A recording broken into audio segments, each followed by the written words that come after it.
That's it, recording. We're official now. Okay. It isn't it? Yeah, well, let me just make it a big screen. So let's just start, and if anyone joins, they can watch it back if they missed the start. So after all of that stress, everyone, I feel like people have come here for you anyway, but everyone, this is Barbara. Hi, how's it going? Do you want to just briefly tell us about yourself? The worst question, tell us your background. I was going to say that's really open-ended. That's really open-ended. So yeah, I'm Barbara, as Lou alluded to. I live in Ireland, the Republic of Ireland, down the bottom bit, or to the side, should I say, kind of bottom side. Anyway, in Ireland. And I'm a behaviourist. I'm working primarily in horses. That's where I specialised. So I did my undergraduate in zoology just because I was animal mad. So I just wanted to study everything. And then that quickly became a behaviour sort of obsession, just the how and the whys. And I actually didn't grow up with horses. I got back into horses while I was working after my undergraduate, and having come from a zoological background and then taking up horse riding as a hobby and understanding the animal side of things, it really surprised me. I was a little bit kind of like, how have we not changed in the last couple of years? Like, how have we not kind of moved forward with the science? So that kind of lit a bit of a fire under me. And I went and did my master's in the Royal Veterinary College in equine science. And again, just got kind of obsessed with equitation science, applying the science of learning, the psychology of how horses learn into kind of our training goals. And, and it hasn't stopped since, to be honest with you. So I work with behavioral problems with horses. You should kind of helping people overcome issues, coaching, you should just hanging out with horses most of the time, and talking science. It's great. I just think it's interesting to know where you've come from, because obviously a lot of trainers or behaviorists have purely done horses, and I think it's really interesting that I don't think people know that some people, it's like animal behavioral science, not just horses. I think that's really important, because like there's a lot that we understand in other species that we can bring into horses, and I think we lose sight of it just with the tunnel vision of horses, and like having that, what I call cross-pollination between different species, actually gives us a load of insights. And the best way to look at it is, as much and all as I know SeaWorld is cancelled, when you look at marine animals and how we train them for marine parks, like when you look at I want to say like a huge killer whale being able to be trained to beach itself, take a rider, jump through hoops, perform like these incredible feats of acrobat. Like that learning translates into other species. And we've learned so much from working and studying with other species, and how we can like bring that into horses. And also, let's say dogs, zoological animals as well. Like when you have animals, what you're in conservation parks or in zoos where you need to give them medication, it's very hard to, medicate a tiger safely and keep the person safe. So can we take any of that knowledge and learning and understanding and bring that in to keep us safe around a horse that, may have come from like a feral or a wild population, or as a rescue horse? So some of the work that I would do is with the rescue centres, and this is something that we don't kind of think of, like when we go and rescue horses from situation, bring them into a welfare centre, we often think, oh great, we're saving them, we're bringing them to a lovely place, and that is the case. We're trying to improve their welfare, and we're trying to improve their care. However, by the very fact that you're taking them away from where they know is home, it is a traumatic event, and they don't understand you're bringing them to a better place. That's all they've known as home. They're the other horses that they that they're aware of. So it can be quite a traumatic event, and they can be very much like, don't come near me, and very dangerous. So you have to put yourself in a safer situation to be able to work with them, and understanding, well, how do we medicate a tiger in a zoo to help them, and what techniques do we use? Can we use that in a horse that might be traumatized, and bring in those kind of different areas of the science together? So yeah, it makes it really interesting, and I don't like to stop at one species. I've written a little note on that for later, so if you see me writing stuff. So Yeah. let's start at sort of, you know, we said this live's going to be about learning theory and behavioral science. Yeah. What can you, like, what does behavioral and equitation science, like, what does that mean? So yeah, like there's loads there's different spheres, and I suppose I could talk about it in the different spheres. So you have pure ethology, which is just the Latin for behavior. So when we say ethology, it's just an all-encompassing kind of sphere of everything to do with sort of behavior. And then we have applied animal behavior, which is kind of slightly honed down from the theoretical. So the theoretical is, in an ideal situation, this is how everything applies, but we're dealing with horses, we're dealing with animals, and biology makes it slightly more complicated. So applied animal behaviors, how do we apply this in real life, which might look slightly different from the theoretical.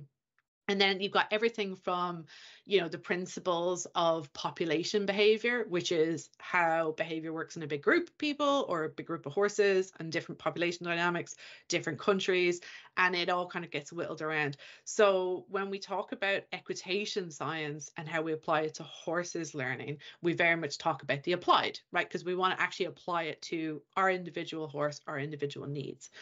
And when we look at that, we look at a thing called operant conditioning. And don't worry, I'm going to break that down. They're just kind of the terms that we use. And it's just kind of going up, well, how does that animal learn in that situation? Like, so ultimately we'll take a really basic example of, like, say, clipping your horse, you know, and if you want to clip your horse, then your horse needs to do a couple of things behaviorally: stand still, right? Be tied up. And they're things that we can teach it to do, and be able to use the clippers without them getting too scared. So we might use techniques called desensitization, so they're not as scared as the clippers, and get them to stand still. So we may reward the standing still. And in that sphere, we use a thing called the quadrants of learning. Stop me from going on a tangent, Luke, because I will go forever. So the quadrants of learning basically, like, are four. So they're divided into four sections, and they basically just mean adding and removing something. And that's really what it comes down to. So if I'm hungry, from a physiological perspective, I'm going to feel pressure to want to eat. You know, I think we've all gotten hangry. So that drive is pressure. So it's adding that pressure to my physiological being and motivating my behavior to go and find something to eat. When I eat something, that's an additive. So that's where the plus comes from, and it takes away the pressure. So that's the kind of the driver in a very simple, you know, function. I'm hungry. Physiological pressure that's placed upon me makes me push out to go and find food. When I eat the food, it removes the pressure, because I've eaten, and now I've eaten 12 sausages and I'm lying on the floor because I shouldn't have eaten that much. And that's the additive. So then I feel full, and it reinforces the behavior. And that's the simple kind of physiological mechanisms. It obviously gets really complicated when you talk about things like trauma. There's nuances involved in all of it. Not all physiological stress, you know, applies in the same situation. And there's variations within it. So if we take the pressure that makes me seek food example, when it comes to horses, if they're out in the field, I know we've had a bit of a weird summer here in Ireland, so there's lots of flies, and also there's lots of rain. So there are two physiological pressures that the horse may want to move away from. So if it's cold and it's wet, they may move away to seek shelter. So they're moving away from that pressure to get the benefit of the shelter. Same with the biting flies. So that's them just moving around, and us moving around in our normal life. But when we apply that to training, we want to apply similar principles. So when we ask our horse to move forward, we apply our legs, and that's our aids. They walk forward. And critically, in order for them to learn that that's the forward response, we have to release. We always sort of forget about that release mechanism. We talk about the pressure, you know, like to ask them to go forward. But if we don't release it, then they won't understand that that was the right behavior. So if you think about, like, getting food into it, moving away from the flies, the pressure is released, and that's how you learn. If the horses moved away to get away from the flies, and if they were still biting flies, they would keep moving. So we need to critically remember, like it's the release. And yeah, hopefully that kind of, I will just keep talking, Lucy, you have to interrupt me. It's The okay. No, Irish I'm in me. letting you get to a good point. So I think we should, I'm just looking at my notes. Don't worry, I've got like an agenda here, don't worry. We're talking about learning theory, like what is learning theory in regards to horses, like a bit as basic as you can. It's like, oh god. Yeah, as basic as I can. Well, learning theory is learning theory no matter what. It applies to everything. You know, I say, yeah, it encompasses so much, everything from desensitization, habituation, counter conditioning, you know, the quadrants of learning, like, you know, how we're able to process it. So when people are talking about learning theory, yeah, it's just a general, you know, it's just talking about, you know, how horses learn. It's do you know what I mean? I think it's it encompasses, like, everything that everything that we understand about behavior and how horses learn is encompassed in learning theory. I suppose it's like saying quantum mechanics, or, you know, it's an overarching term that just encompasses all of the scientific principles that we know to date. So this, like, really, we've been at this. I'm sorry if you can hear my cat, she's looking for a cuddle. You know, this really kind of started in like the 1930s, 1940s, with Watson, and is it Watson? Somebody will Google it afterwards and correct me if I'm wrong. Who started with instrumental learning. This is really when, like, people were so interested in behavior, and there was kind of like a really big renaissance at the time. So from like the mid 90s all the way to date, it's just been built on and fine-tuned and researched and built upon. So all of learning theory is really everything that kind of encompasses all that scientific research and has been boiled down and fine-tuned. And we're still learning more, and we're still growing. Yeah, that's cool. So I think, I'm sure people have heard these terms, maybe they hadn't. Interestingly, honestly, until a few years ago, I had never heard of these terms. Positive reinforcement, negative reinforcement, the 4 things. Quadrants. Yeah. Let's just briefly kind of explain what each of those mean. Because that, as I said, like, after years in horses, it was only a few years ago that I heard of like positive reinforcement and negative reinforcement. And that's I was using them, but I didn't understand that I was doing that. And that's actually really common. There's been a lot of research that's done within, and this is what drove me to do the masters and go into horses, because I was like, how is this missing so much? And there's actually been a lot of research done to show that there's like 78% of people within the horse industry misunderstand negative reinforcement, you know, and 92% misunderstand positive reinforcement. And that's and like, I completely understand, because of the actual words themselves. The positive and negative, people think it's about kind of emotional states, like, oh, you know, hair, your Lou, let me try that again. Your hair looks lovely, Lou. That's a positive compliment, right? Your hair looks crap, Lou. That is a negative comment. We think of it in those terms rather than the mathematical terms. And that's where people get hung up. And it makes it really hard to kind of understand what it means. And I suppose if we break it down, we're looking at reinforcers and punishers. So a reinforcer, like, just think of, you know, building a steel bridge, it reinforces that bridge. So it keeps it going, it keeps it upright. Reinforcement, it is more likely to increase the behavior. So whenever we talk about reinforcement, it's more likely to increase the behavior. So when we talk about the positive reinforcement, it's not positive, your hair looks lovely, Lou. It's positive as in I've added something. So I've added something to reinforce the behavior. So my horse stands nice and still by the mounting block. I get onto my horse and I give them a treat. You know, it's reinforcing standstill at the mounting block. They have performed that behavior, standstill, and I'm adding something. I give them a treat, or I give them a scratch on the wither, and that reinforces that behavior. So it's an additive. I say the negative reinforcement, again, people think of it as something bad. It's not. Just think of those horses moving away from the flies. Think of our putting our pressure with our leg on. All it is that, I say, that negative reinforcement, putting pressure on.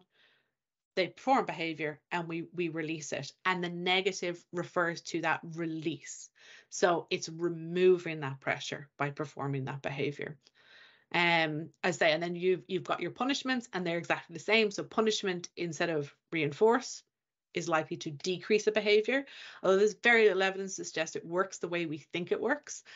So again, you've got the positive and you've got the negative. So a punisher, if it's positive punishment, you're adding something. So say often, particularly with my cat, I'm a devil for doing this, because anytime he yells at me, I yell at him back. He's a very noisy cat, so he will go Bara, and I'll be like, not. And that is probably as close as we get to like looking for food. But like a positive punishment, you're adding something. So he's yelling at me for food, and I meow back at him, potentially as positive punishment. So I'm yelling it back. Negative punishment is removing something. Another better example than me yelling at my cat is an electric fence for positive punishment. So if a horse steps too close to an electric fence, they perform that behavior, they're gonna get electric shock, and then they'll move away, and they're less likely to engage with that fence. And then negative punishment, if they're kicking the stable door and you're about to give them food, and you go, nope, you're not going to get that food, and then you take the food away. So again, taking it away. And that's the best way to remember, is like that mathematical, like if it has plus, you're adding something to the equation. If it's a minus, you're taking something away. Just quickly on punishment, like it has very short term in how it works. And I think we can all kind of appreciate that. Like if you've done something where you've eaten too much food, or you've gotten up late for work and you've been penalized, does that mean you're never going to get up late for work again? It doesn't have as much, it's not as good as the reinforcers, and it's not as powerful in learning when it comes to punishment. And when it comes to our animals, what can sometimes happen, and we see this a lot in the research and literature, is when we punish our animals, cat, dog, or horse, where it happens to be, instead of associating it with the behavior, they have a tendency to associate it with the person, rather than what they've done. And then this can really limit our training, because if the horse has gone, they go and step on your foot, and you go, I need you, get off. They don't necessarily associate that with stepping on your foot, rather you as a person. So we usually say to avoid using kind of punishments and focus on the reinforcers. And the way we kind of remember this when I say going out to clients or talking to people is, if a dead dog can do it, then it's not a behavior. So basically it's like a dead man test. So we ask ourselves the question, what behavior do we want them to perform, rather than a stop performing, because it's very hard to figure out a stop. So we focus on the do behavior. Like, what behavior would you prefer the horse to perform instead of the don't, and flip it on its head, because that way it gives the horse clear direction. They understand what you want them to do. And so we focus on the reinforcer. You put your hand up. I told you to interrupt me. Like I'm in class. I'm like, excuse me. I just think with the dead dog analogy. Yeah. Can you just give an example of what you mean? Like, okay, let's say like, oh, I want my horse to stop kicking the dog. What do you mean by the dead dog analogy? So yeah, so like, if, again, perfect example, if your horse is kicking the stable door, you're busy chatting to somebody on the yard, and your horse is like, hello, I'm here, I want to go do stuff, can I have my dinner please? And they're kicking the door. Yelling stop at them doesn't tell them what you actually want them to do. Doesn't give them, they're just trying to communicate in that situation. So you're like looking at the cause, you're going like, okay, that horse is trying to communicate with me. It's trying to get something and needs something from me. And this is its only means of communicating, is to get my attention. And of course, what do? We end up yelling at them, or we go and give them the attention. So it actually ends up reinforcing it. So if we don't want them to kick the stable door, then we want to plan it in advance and give them something that we do want to do. I want you to stand there quietly. Okay, well, I'm going to go there first, give you a pile of hay, and go over there. The reason we say if a dead dog can do it, a dead dog or dead horse cannot kick a stable door, right? But a dead horse can't stand in the corner and eat its hay or go for a walk. So that's why we do it. So if a dead horse can do it, then it's not a behavior that we can train. Stop biting me. Not a behavior we can train. You've got to almost redirect it into something else. Yes. Yeah, and Yeah. it just makes our life so much easier. And by flipping it, instead of the don'ts, what's the do? And Yeah, and it just helps give you that direction so much more. So I thought you tell me if this example is not one that you want, but I was thinking if we can think of a simple behavior that we want to train, and morals and ethics aside, just scientifically explain like what it would look like using those 4 different quadrants. Yeah. Quadrants. What I mean, you can pick a behavior. Do you want me to pick one? Just whatever you think is going to be I easy. don't mind. Example. Which is more fun? You pick one, and I have to come up with it. Anyway, it keeps me on my toes, doesn't it? Like you wanna take your horse and walk them over some tarp, and don't want to do that. Let's just use that. Yeah, and the thing is, we use all 4 quadrants for that particular example. So first thing we want to do, say, is like, if we're going to go for positive reinforcement, we'll just start from the top and work our way down. So positive reinforcement, you are going to add something after the horse has performed a behavior. So away from the tarp, the first thing you would maybe do is ask the horse to take a step forward, either with the target, which is something they can touch. So you can use a target, they step forward, touch the target, and you provide a treat, and you slowly work your way up to the tarp and over. So they're being rewarded for performing behavior. So every time they take a step forward, a treat is provided, or a scratch on the withers, something that the horse enjoys, or alternatively as well, because this is also positive reinforcement, so we have food, scratches, and companionship. So this is something we do a lot actually when it comes to traditional horsemanship, where we would get another horse to lead a horse over a tarp.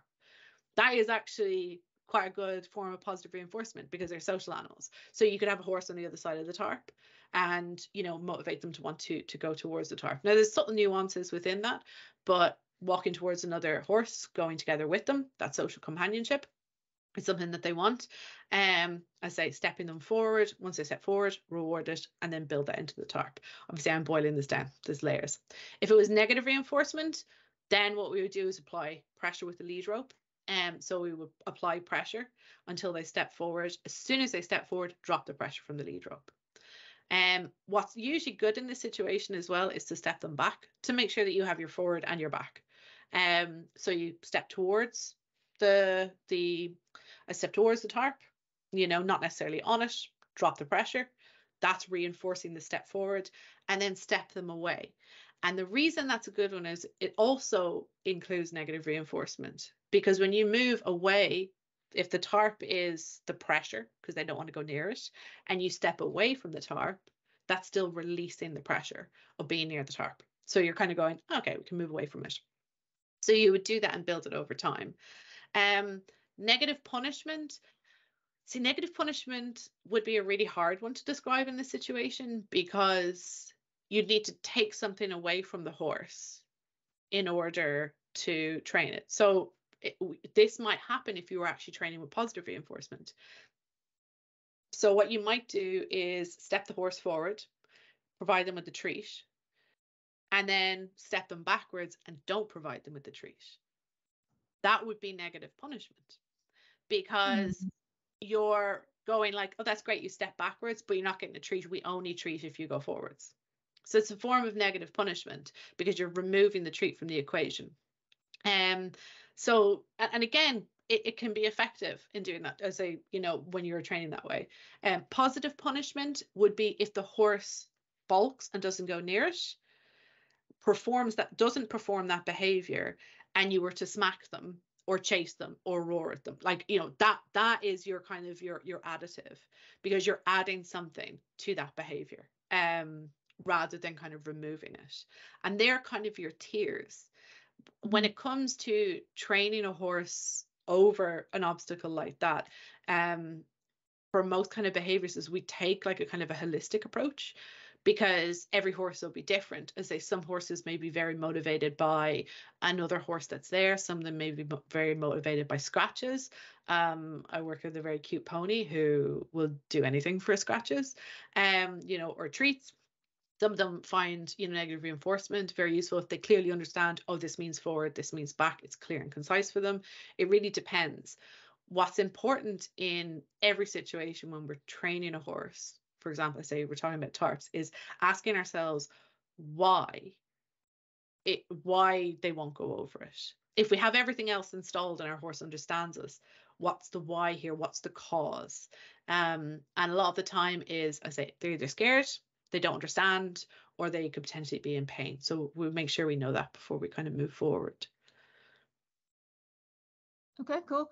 There's two directions I could go in here, but I think I'll go in this one. So I'm going to ask you a complicated question and you're going to be like, okay, go on.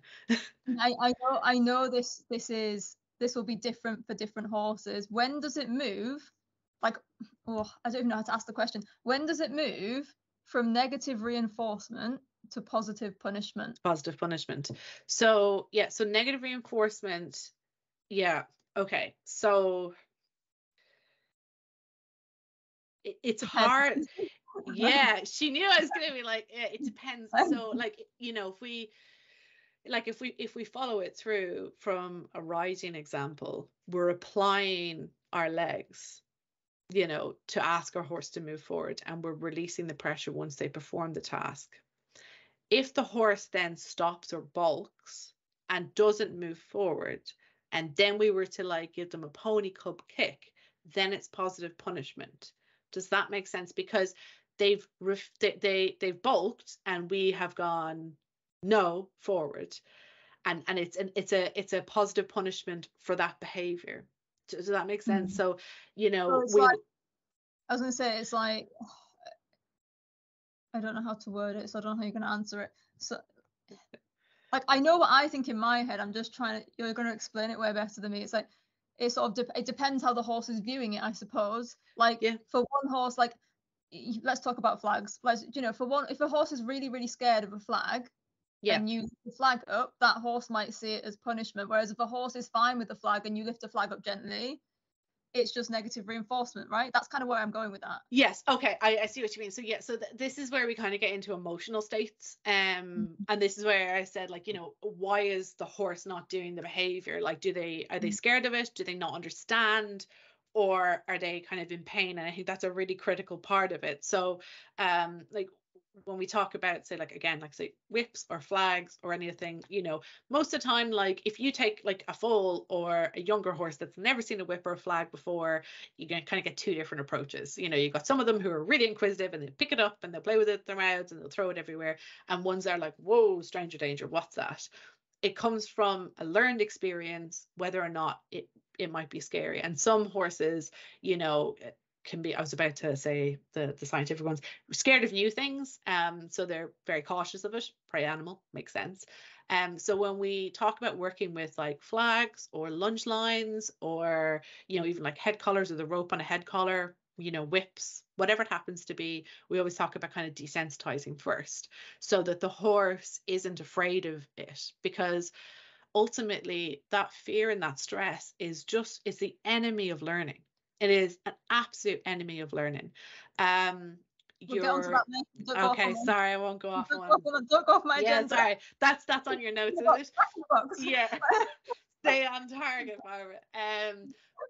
But yeah, so like ultimately, like, we want our horses to be desensitized to that object so we can use it effectively, whatever that happens to be. Like, if we go back to like the clippers, like, as I know you talked about kind of, you know, like a flag and using that for negative reinforcement, like ultimately, like, that's what you're kind of doing with clippers as well. You're like, can you stand still? I'm going to apply the clipper. Thank you for standing still. I'm going to remove the pressure, because you're trying to perform a task as well. And you're, you know, it's quite abrasive. I don't know too many horses who, like, right from the get-go are okay with clippers. They're really noisy. They can be really warm. They can get hot, and sometimes they can tug the fur. There's lots of things that are happening there. So desensitizing them to it is really, really important before we try and apply it to our training. Yeah, I suppose, I mean, it probably goes without saying, but let's say it anyway, that anything that causes pain is always going to be punishment, no matter how used to it a horse is. Oh, absolutely. Yeah. You know what I mean? So like kicking hard and whipping, like, it doesn't matter if they're not. Some people kind of go, oh, they're not bothered, and I'm like, no, they really are, but they know that they just don't, you know what I mean? But again, we'll get into that later, but do you know what I mean? It's like, that's what I was kind of getting at. There's levels to it, isn't there? But yeah, and there's so the way I kind of describe it is like I don't know how many people enjoy roller coasters here. I don't particularly. I'm not a massive fan. There's some people who love it. And it's kind of like it's like a controlled fear, and some people like hate it and like are like I'm not getting on a roller coaster. And the people who really enjoy it, it's because they know they're actually safe. You know, if somebody was sitting beside someone and just pulled out a screw and was like, where do you think this goes? They would no longer enjoy that. You know, like no, I don't see that as yeah, but the thing is, I'm willing to see how this applies to horses. Yeah, but no, but it I say it does, because there's very much an aspect of like, you know, predictability is really, really important. When you get on a roller coaster, there is a predictability that you know that roller coaster, although, you know, it's exciting and thrilling and you're going upside down, you know you're going to be safe, you know, and you know that it is going to be okay at the other end. And that predictability applies to our horses. You know, if they don't know it's going to be okay and they can't learn in that situation, then they're going to find it very hard. You know, I know we talk about trust and stuff, but in that situation, you know, it's important that we create that bond with them. I mean, the thing is, like, without me getting too deep and philosophical here, what is trust if it's not just predicting behavior that is nice? Do you know what I mean? Even in humans, like, what is trust?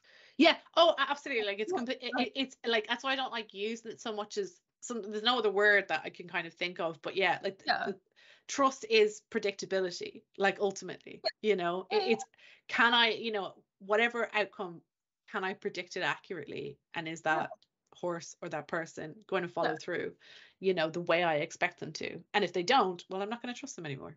There's so many ways. I don't want to. I was going to spin off that, but I'm going to talk about something else because I'll never get onto it. Let's just quickly talk about what evidence we have around dopamine and negative reinforcement / positive reinforcement in training. Yeah. So okay, so really importantly, dopamine, just to kind of like clear it up, obviously, like, often referred to as kind of the happy hormone, but it's actually critical in learning, and it's used in the brain to help consolidate learning. And we don't sort of think of it that way because we hear dopamine feels good, but when it is used in learning and to help consolidate learning. So we really want to capitalize that as much as possible when we're teaching something new. So both reinforcers release dopamine, just at different levels. So positive reinforcement releases a lot more dopamine than negative reinforcement. So depending on the situation, you may adapt your training depending on which you want to use and which you want to sort of facilitate. So something is very challenging for horse to learn, you're going to want to use positive reinforcement. It has a lot more dopamine and it will help consolidate that learning, and it will help link it to the learning pathway, and that learned behavior. Or I say negative reinforcement, which is a smaller amount of dopamine. And basically the way it works is it's released in the midbrain of the horse, and as the dopamine is released, it helps create like a positive feedback loop, and it basically, well, I call it bank to the servers. It basically files those learning pathways away into the hindbrain, which is really, really important for the horse, because as a prey animal, unlike us, they rely on that learning more than we do. And the example that I often give is if, and hopefully there's enough people who kind of drive here, but you can bear with me. You know, if you're driving along and you see the traffic light go orange and you go, am I going to make that? Should I put on the brakes? You think about it and you process it, and then you go, yeah, I'm not going to quite make it, I'll brake. And that learning experience gets filed away and you know what your braking distance is. Horses don't have that moment where they go, will I make it or not, the same way that we do. So when they see something, because they're a prey animal, they don't have time to do that. So they have to go back to whatever they previously learned and they act on that, which is why we get those moments where we're like, whoa, what did you see? And we've got Snorty McSnort over here going like, whoa, what's over there? Because they have to react that quickly. So what that tells us is, when it comes to our training, it's really, really important that we take the time when they're in a good state to be able to train, to bank those memories and that learning to the servers, so that instead that's their go-to, and that's the consolidated learning.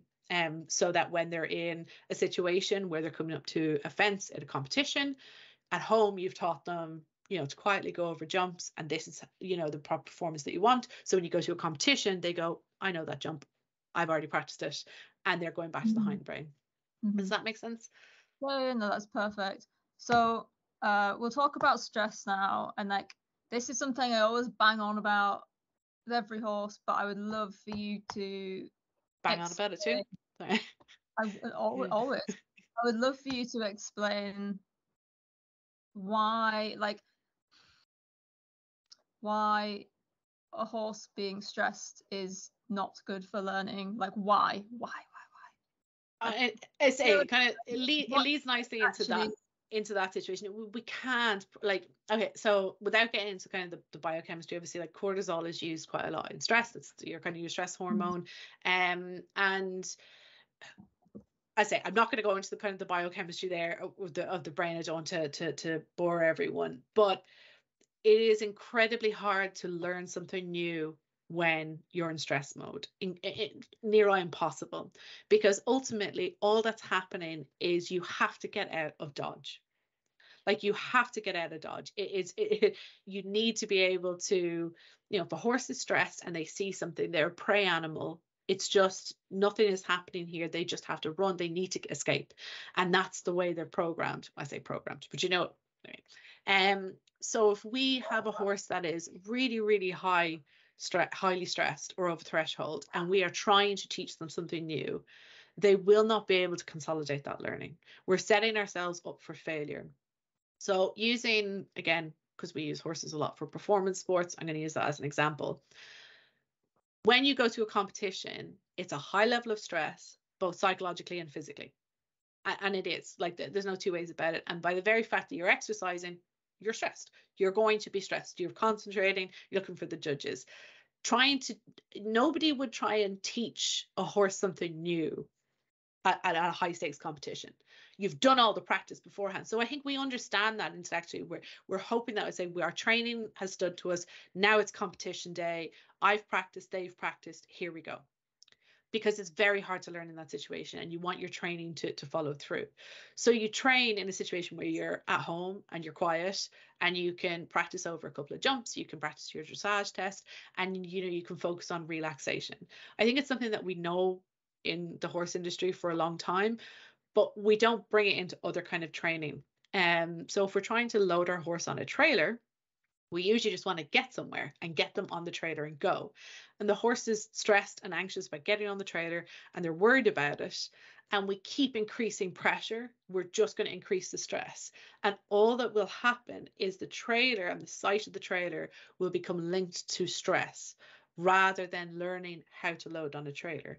You may eventually get that horse on a trailer, but it will not consolidate that learning, other than when I see the trailer, it equals stress. So for me personally, I would love to see us approach husbandry skills with our horses, like loading trailer, clippers, worming them, doing vaccinations, hooves, all that sort of stuff, the way we prep for a competition. Put the training in, look for that harmony, look for that relaxation, just like we would if we were training for a competition. So that when it comes to a high stress situation, the horse is like, okay, that's fine. I understand what's happening.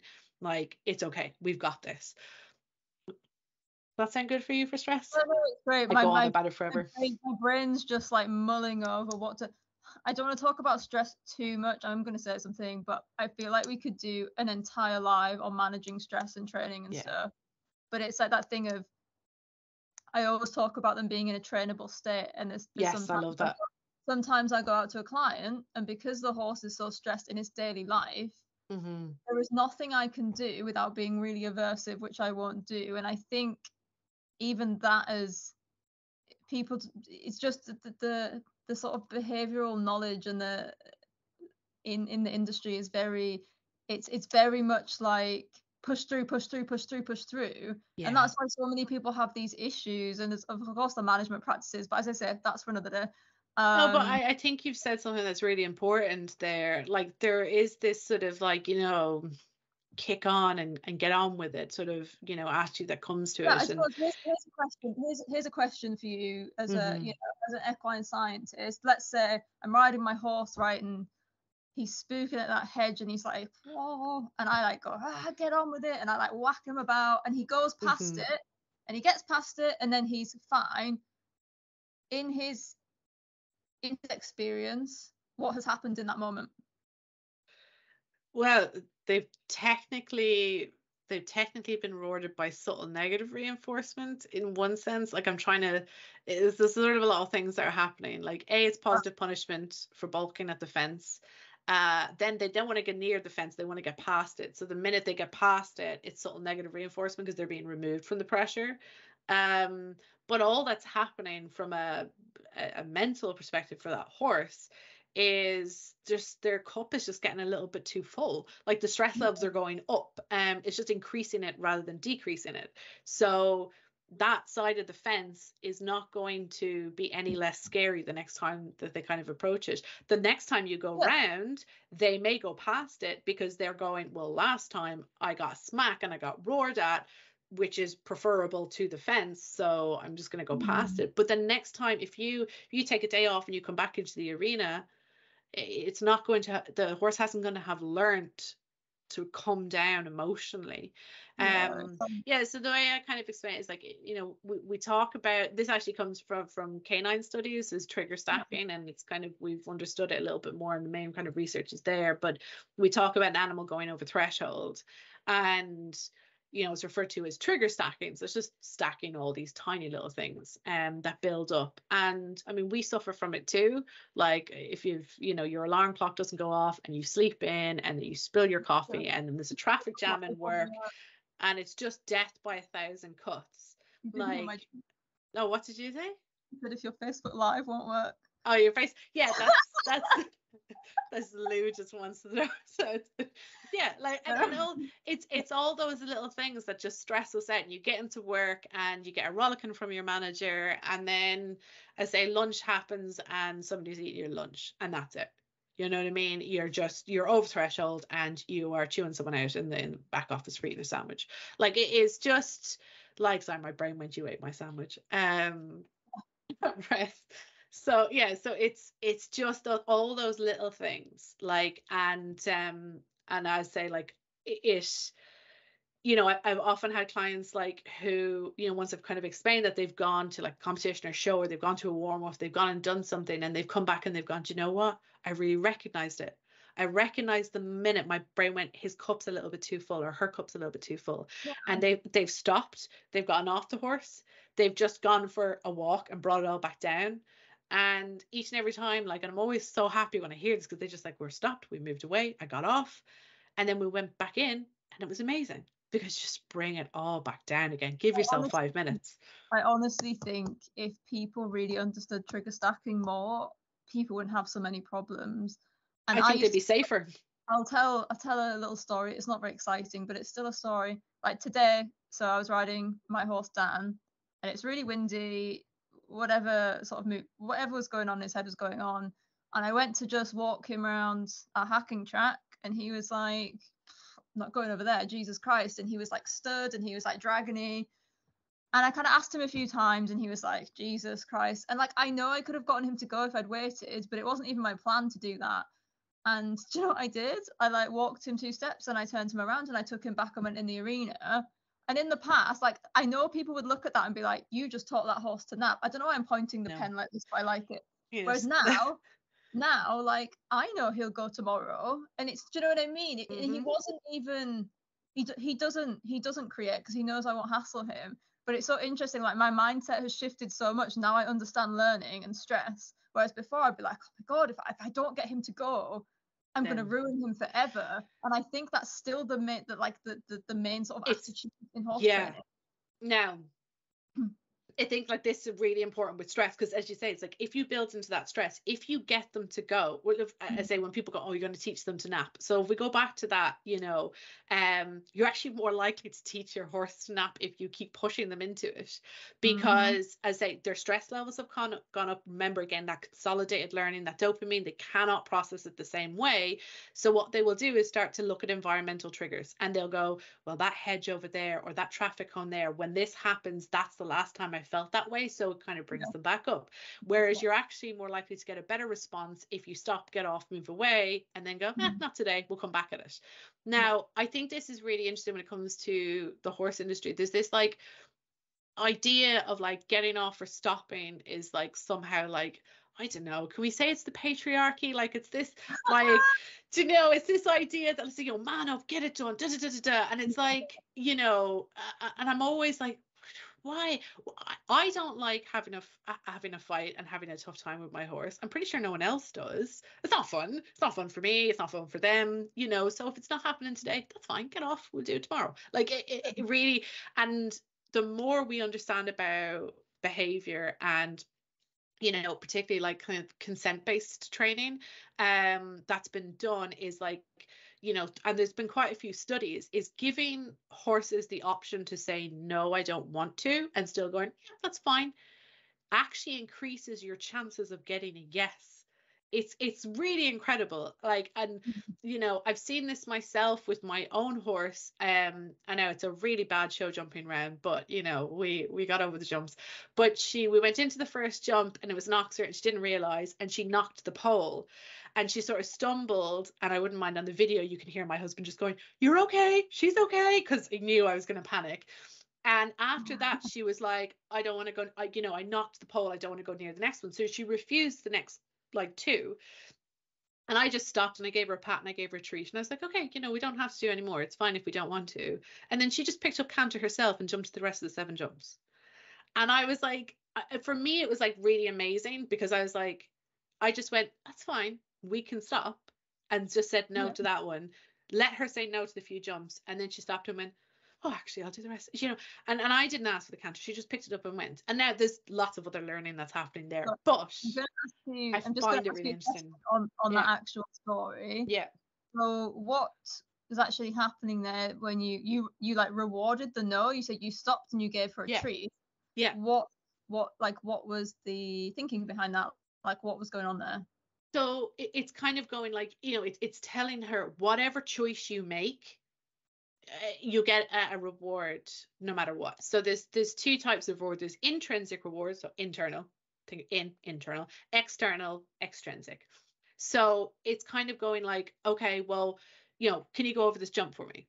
You know, and she says, no, I'd rather not today. And I go, that's perfect. Here's a reward. You know, and people will go, well, you're rewarding her for not jumping. But she's going, I don't want to do that. She's, you know, not sure about the jump.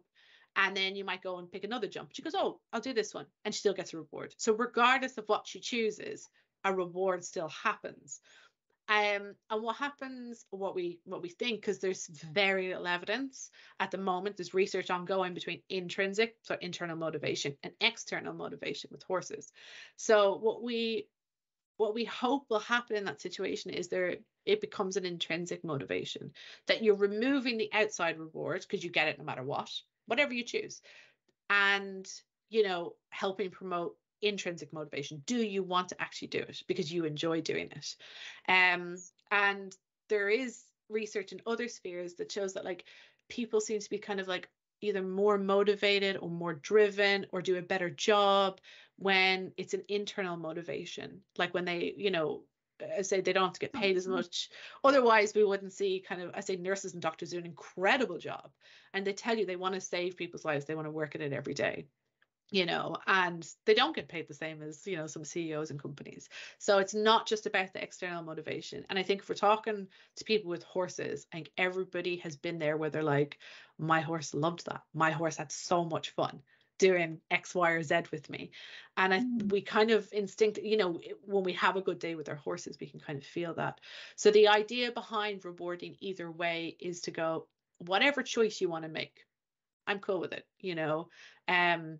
we're, you know, and help kind of build that partnership.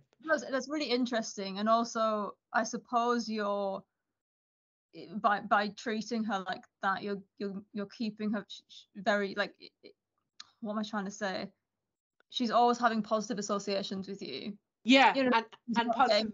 Yeah. And I think, you know, to stick with that, I think it was January or February, we again did a atrocious job jumping, and I sent you, I think, a video. And the best thing Lou said from it was that was the calmest, most confident no I've ever seen. She came into a very heroic 30-centimeter cross pull that we did a terrible job of eventually getting over, and just stopped and just went, okay. And that was, yeah, it was she, and it's there a wasn't really interesting one just on that point, because you see it everywhere in the ring. Horses refuse jumps and then they explode because they're waiting for the smack or the kick or the whatever. And do you know what? My horse, I've never done that to him, but I wish he doesn't have. I've never hit him, but he was very much trained that when I say go, you go forward. And honestly, he will not stop even when he really, really should. I wish he had more of a no in him, which sounds really, really weird, but he will be at the point where he's come to a dead stop because he's got in a muddle, and he will continue to clamber, which is terrifying. Which is really interesting. And that's what I mean. He's so conditioned to go forward. It doesn't enter his head that he could actually go, no, I'm not doing that. He's just like, I'll get over it. And that's a bit scary. And that's kind of the way I think of it too. So like I never get upset or mad at a refusal. I might get a bit embarrassed about how I flop about it, but that's okay, because I'm like usually like, oh, I'm not eating dirt yet, so we're okay. Touch wood. But I'm always like, we've never fallen at a jump. Again, touch wood, you know. And for me, like obviously, like they're big animals and we're sitting on top of them, and I think safety is really, really important, which is why I like to, you know, really kind of look at the behavior that's there. I say, if they get too stressed, can we bring them down? You know, I know we focus on kind of jumping there, but like if your horse is kind of refusing, you know, lower the jump. Maybe it's the size, the color. You know, maybe there's some other kind of factor that's there. She just left me. Maybe there's another factor there. Do you want me to wait? No, just keep talking. I was just shutting the window because all the rain's coming. Yeah. You know, maybe there's another factor there that we've not seen. That again is, are they afraid of it? Now, in my horse's case, she's just terrified of jumping. Like she's so scared. Like it's we've gotten there over the years. And it's something that she's always just been really afraid of. So it's been a fear situation, and then, you know, a learning situation. So she hasn't quite learned how to do it. So we're too old now to learn, but we still try. You know, or is there, I say, a pain issue? No, we are at this point. We're just messing around at this point. You know, so we kind of ask ourselves, you know, are they scared of it? Do they understand the ask? You know, is there pain? Is there something else that's kind of happening there? And yeah, like I say, it's fun understanding that kind of behavioral side of it. You know, I love watching it happen as well. Like, because there are certain jumps that I've done a good bit over with her, say with a reward either afterwards or before, and string them together. And sometimes if I'm out somewhere and I wasn't, usually if I'm messing on my phone and I'm not paying attention, and she'll just veer off and just go and do it, and I'm like, that's not what we were doing today. But you know, it's to say, it's consolidating that learning. It's an interesting one. I think it's a really good sort of example of all this stuff, like what we were talking about earlier, that people think, oh, well, if you don't discipline a stop, then they're going to think stopping is okay. But I actually think, regardless of what the rider does, I think stopping is quite stressful, because they've had, you know, it's a bit messy. It is a bit messy. If you know, I've worked for like top show jumpers. I've been around all that, and when you hit them and punish them, it makes them even more stressed around it and more likely to stop. Because they'll come into it, and if they're on a bad stride or anything, they will panic as they're coming in, and then you get the really dirty stops where you know. I just wanted you to briefly talk about, because it just goes really well with what we've been talking about, the study we were talking about the other day about horses following horses that make good choices regardless of where they are in the pecking order. So this is great. This is actually quite a recent study. So it was September 22. And yeah, so there's a lot of like talk about like obviously like dominance in horses, and you know that really has kind of like been debunked. You know, they don't see us as horses, and they don't see us in that sort of dominance hierarchy. But we know that there is a component, because it comes from somewhere, like that idea, you know, of kind of like leadership, or like horses are in a family band, they're in a herd. There is going to be a certain amount of like leadership qualities where, you know, they follow each other. We see that, right? We see that when horses are in a field and one of them goes to the water trough and the other horses kind of follow. And we've sort of seen that as like dominance, and it's not, it's a little bit more nuanced than that. And it's got more to do with, you know, it's got more to do with kind of choices, and trust. We talk about trust again, you know, so there's like a greater level of trust between those horses. So they're horses that have made like good decisions. So if it's a really, really warm day and all the horses are grazing, and one of the horses goes, "Do you know, I'm a bit thirsty," and goes and starts walking towards and knows where there's a really good bit of shade and some fresh water, and the other horses follow, they go, "Ooh, that horse makes some really good choices. That horse, you know, is reliable." Whereas if you have a horse that goes to try and find water and goes the long way and ends up finding a really gross muddy pond and there's loads of flies, the horses will learn from that experience and go, you're not very reliable. You didn't really lead me to somewhere that's good. So those factors are really important in, like, you know, making those choices. So I think that's something that we, you know, can look at when it comes to making choices for our horses, particularly if they're not sure about something, or if we're like out in a hack with them, or we're taking them somewhere that they're not so sure, you know, making it a good choice for them. Like, if you come with me, I have a treat for you, I have a nice scratch, you know, this is a good choice to make.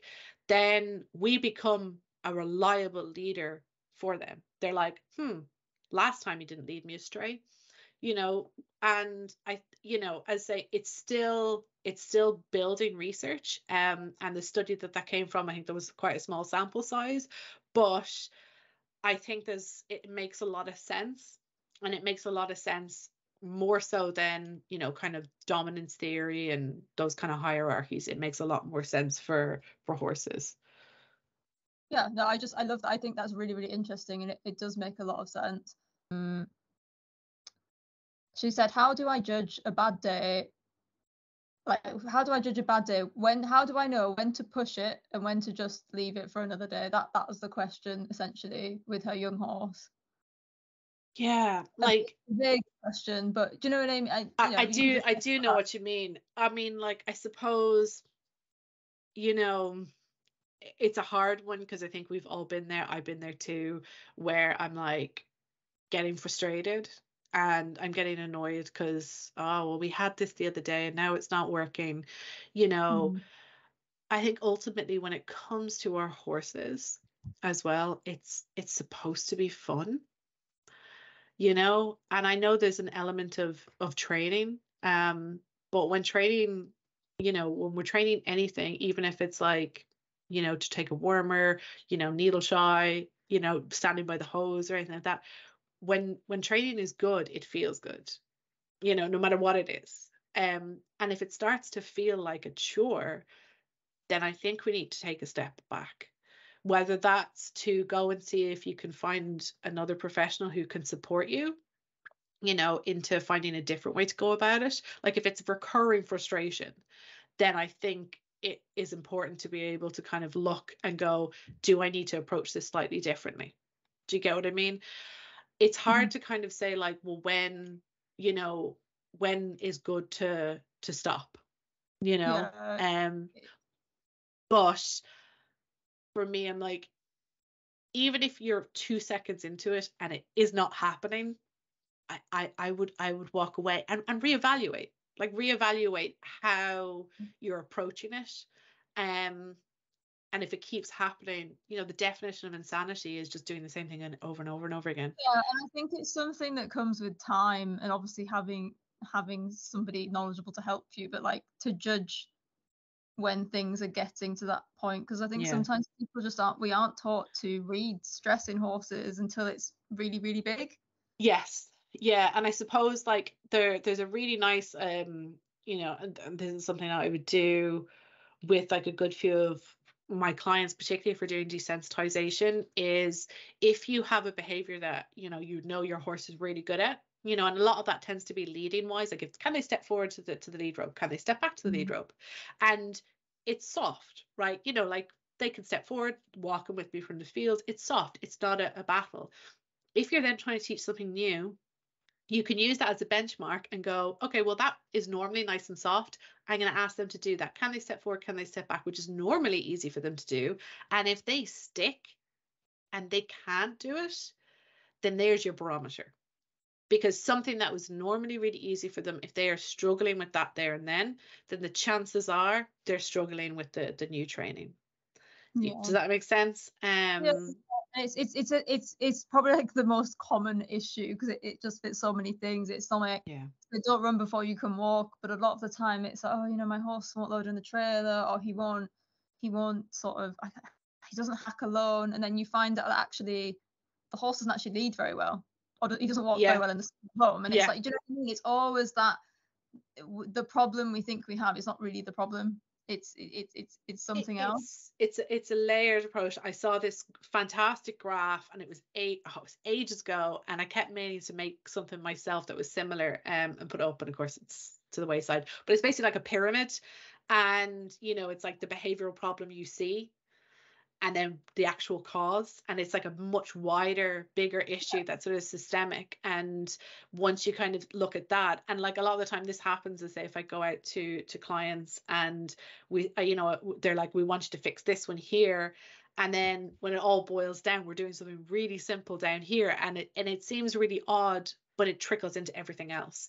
And it's amazing, just going back to those kind of simple basics, and like on that groundwork. Like, honestly, the amount of times I go out and I'm like, oh, he's so nappy, he's this, and it's like, okay, well, we're just going to do some leading, and they're like, what? Yeah. And then a few weeks down the line, they finally get back on the horse, and there's no napping. Yeah. Because the napping wasn't the issue. The horse just didn't feel comfortable, wasn't confident. I wanted to touch on, these are my questions now. Oh Lord. Controversial. Go on. I love it. It's not controversial. We've talked controversial. Accent that was. Talked about this a lot, but I need to talk about it. Like, there's these purists who are like, you can't do positive reinforcement and negative reinforcement. I do it all the time. So do you. Yeah. So, do you want to talk on that just like a little bit? Like, of course, like if you, what's better? Is it not quicker to? I know quicker isn't always better. Mm-hmm.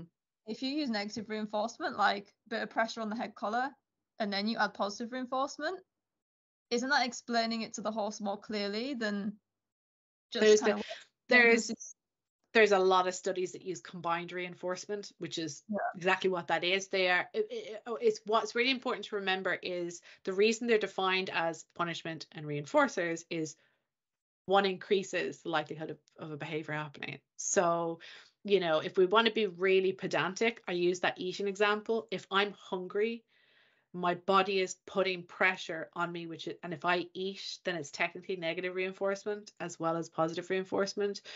It is behavior is not linear. It moves through lots of different emotional states and lots of different learning.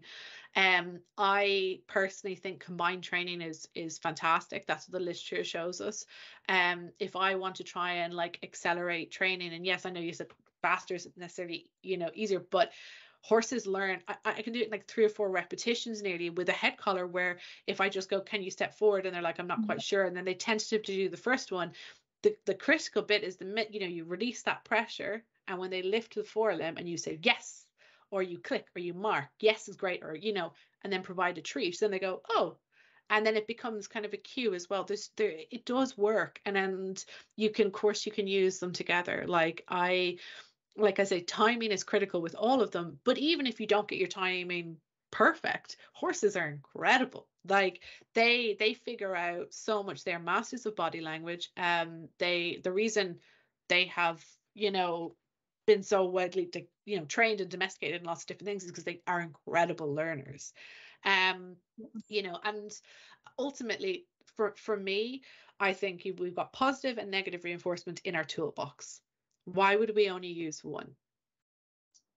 That, you know, it's kind of going like, I'm going to do all of the DIY and I refuse to use the spanner. I am only going to use the hammer because the hammer is superior. I just like, please don't go hammering your horse's edges. It's a metaphor, but you know what I mean? Like, and I'm like, what situation calls for you know, for what type of training? Like, and ultimately as well, there's nuances, because I mean, I talked about like rewarding the no. There's other types of cooperative care that revolves around like a form of subtle negative reinforcement, which is if they're scared of people, you're potentially the pressure that you're putting on that horse by your very presence. So if you walk away, it's technically negative reinforcement, and it can help support that training, you know, so that approach and retreat, you know. And I think that's quite a compassionate way to train your horse. You know, if they're feeling scared of a person and you want to try and reduce that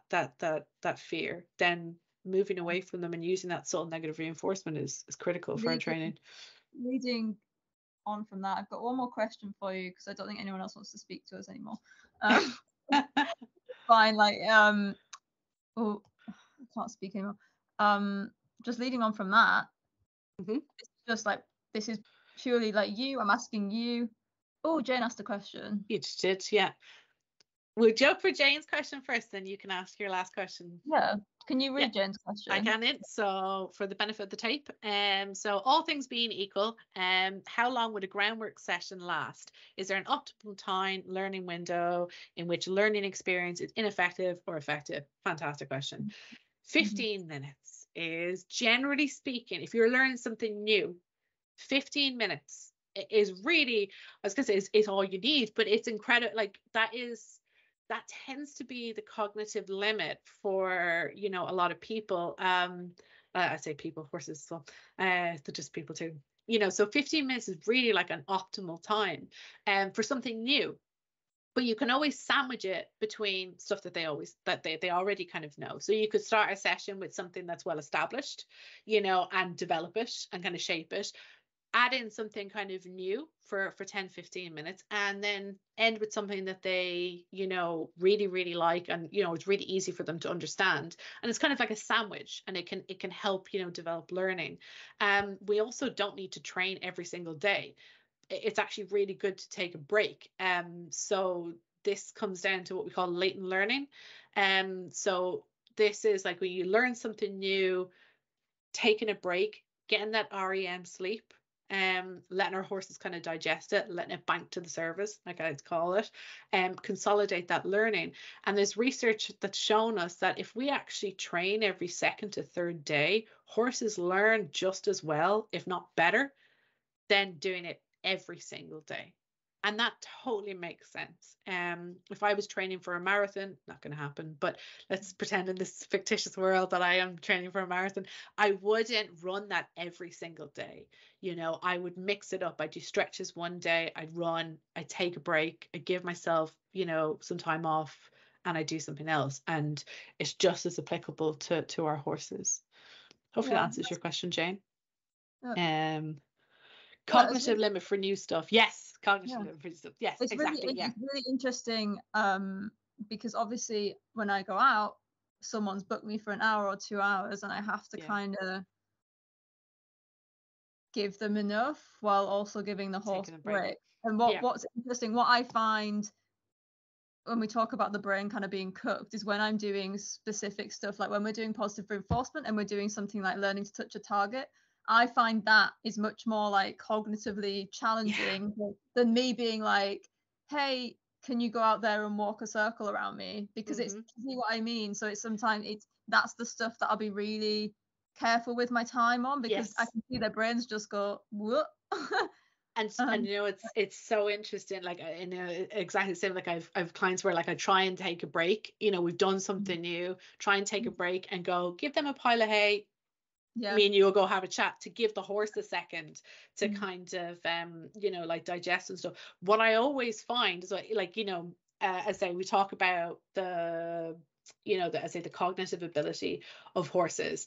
But what I find is, although you've got those 15 minutes, it's not like, you know, it's not cut and dry. You know, it's 15 minutes for those new things, as you say, like the target training, or if you're teaching something that requires a lot of like brain power, and you can see when they start to get tired. Because a lot of the time, like, you know, we have this idea of like end on a good note, you know, has to be 3 repetitions, end on a good note. It doesn't like undo all the learning that's happened. And usually I find if they get it and then they start to not get it, and if you look at your watch, chances are you're getting close to that 15 minutes, and then you go, okay, grand, that's fine, here's a big pile of hay.